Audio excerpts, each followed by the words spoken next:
Hey everyone, welcome to my new channel. I'm recreating this video and making it a little bit better before I present it to you guys again. This is SciLife and I hope you enjoy it.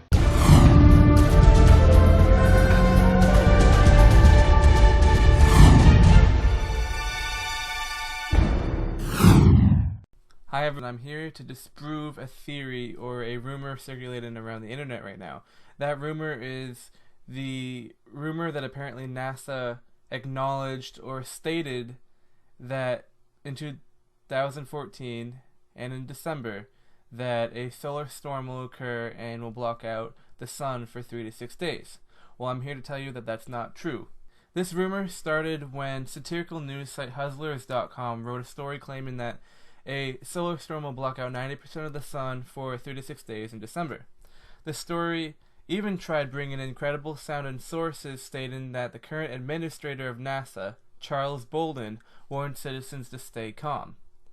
Later on, people linked clips of a real video of Bolden warning the public to stay calm, but that real video they linked was warning the public to prepare for natural disasters such as earthquakes.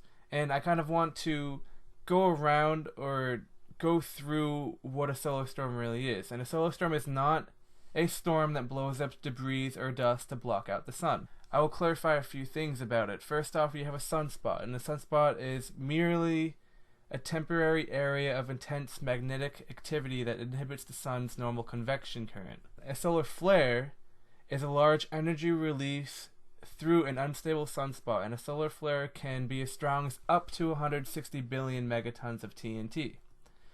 A CME, or coronal mass ejection, is a massive burst of solar wind and magnetic fields rising above the solar corona or being released into space. Now you have a geomagnetic storm, and is a temporary disturbance of the Earth's magnetic sphere caused by solar wind, shockwave, and or cloud of magnetic field which interacts with the Earth's magnetic field.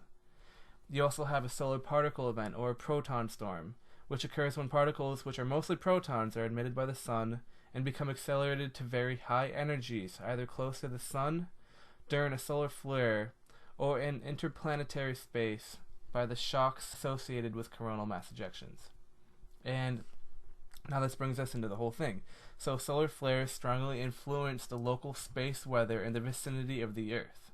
They can produce streams of high energetic particles in the solar wind, known as a solar proton event. These particles can impact the Earth's magnetosphere and can present radiation hazards to spacecraft and astronauts. Additionally, massive solar flares can sometimes be accompanied by CMEs, or coronal mass ejections, which can trigger geomagnetic storms that have been known to disable satellites and knock out terrestrial electric power grids for extended periods of time.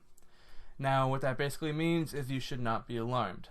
The storms do negatively affect the navigational abilities of migratory animals such as homing pigeons or whales, and that's in some cases, and it doesn't always happen, and most of the time these storms don't do anything. However, you have no reason to be worried because Earth's atmosphere and the magnetosphere provide adequate protection at ground level from any radiation during a geomagnetic storm or solar event.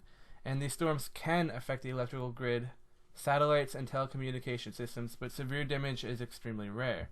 The last event strong enough to do so was in 1859.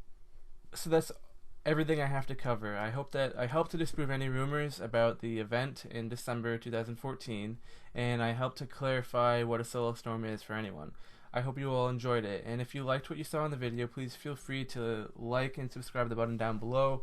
And if you didn't, please feel free to comment and criticize anything about this video, anything you didn't like, or compliment me. I mean, compliments are really nice, and everyone likes compliments.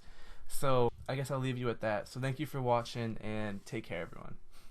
Hey everyone, today I'm going to break down the recent climate agreement between the United States and China. Here we go.